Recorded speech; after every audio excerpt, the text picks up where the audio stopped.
बिस्मिल्लाहिर्रहमानिर्रहीम अस्सलामु अलैकुम वरहमतुल्लाहि वबरकातुहू।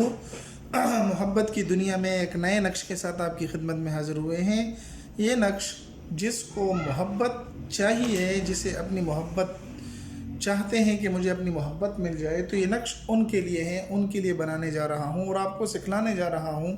आप इसको किस तरीके से लिखेंगे, इसको इस्तेमाल किस तरीके से करेंगे, इसके लिए किन किन चीज़ों की ज़रूरत होगी, वो सारी की सारी बातें आज की वीडियो में हैं। और इसमें इजाज़त भी आप सब दोस्तों को दी जाएगी, लेकिन एक शर्त के साथ कि आप वीडियो को अव्वल से लेकर आखिर तक देखें, क्योंकि अगर आप वीडियो को अव्वल से लेकर आखिर तक नहीं देखेंगे तो आपको समझ कुछ भी नहीं आएगा, जिसकी वजह से आप अमल को पूरा नहीं कर सकेंगे और परेशानी आपको होगी कि अमल काम क्यों नहीं करता।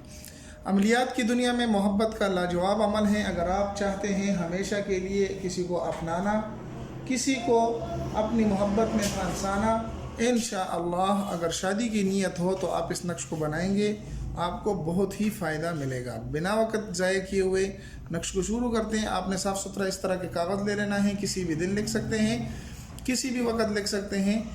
लिखने के लिए इस तरह की कोई क़ुइदात नहीं है। सबसे पहले 4 खानों वाला नक्श बना लेना है, दरमियान में छोटा नक्श। यहाँ पर आपने लिख लेना है लाम,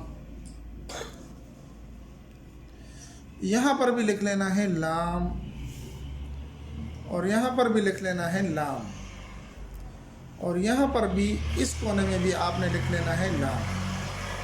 चारों कोनों में आपने लाम लिख देना है, ठीक है। यहाँ पर आपने लिखना है 5 और 2, यहाँ पर आपने लिखना है 2 और 9, यहाँ पर आपने लिखना है 3 और 7, यहाँ पर आपने लिखना है 4 और 1। ये तो बात हुई आदात की। अब आ जाते हैं काम की तरफ कि नक्श तो आपने लिख लिया, अब इसके बाद क्या करना है। तो यहाँ पर देखें, इस तरीके से लिखना है अला हुब, ठीक है। यहाँ पर क्या लिखना है, अला हुब। और ये बात भी अब ध्यान में रहे कि यहाँ पर पहले महबूब का नाम लिखना है, यानी जिसको आप चाहते हैं।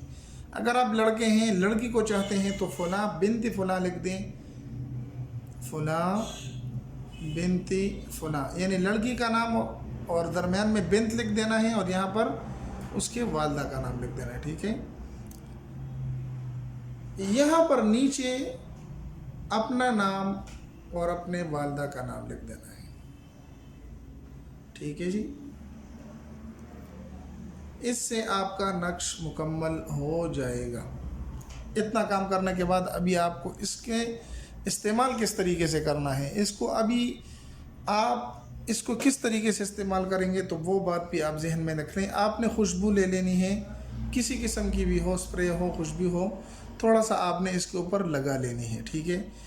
थोड़ा सा आपने ज़ाफ़रान ले लेना है, ज़ाफ़रान को पीस कर इसके दरमियान बंद करके इसको अच्छे तरीके से आपने फोल्ड कर देना है, ठीक है। तीसरा काम ये करना है कि ज़ोरदार आग जला लेनी है, जो भड़कती हो, जो तेज़ आग हो, वो जला लेनी है। जलाने के बाद आपने इस नक्श को उसी आग के अंदर डाल देना है, लेकिन इस तरीके से डालना है कि वो नक्श, ये नक्श और वो काफूर और वो जो है वो एक ही मर्तबा में जल जाए। जी हाँ, एक ही मर्तबा में वो जल जाए। इंशाअल्लाह ये नक्श आप करेंगे। याद रहे कि नाजायज़ मकसद के लिए हम इजाज़त नहीं देते। जायज़ मकसद हो, किसी को तंग करने के लिए ना हो, तो हमारी तरफ से आप सब बहन भाइयों को इजाज़त है। उम्मीद है कि आपको ये वीडियो पसंद आई होगी। अगर पसंद आई तो हमारे चैनल को सब्सक्राइब करके लाइक कर दें, अपने दोस्तों के साथ भी ज़रूर शरीक करें। दुआओं में याद रखें। मिलते हैं एक नई वीडियो में, तब तक अस्सलामु अलैकुम व रहमतुल्लाहि व बरकातुहू।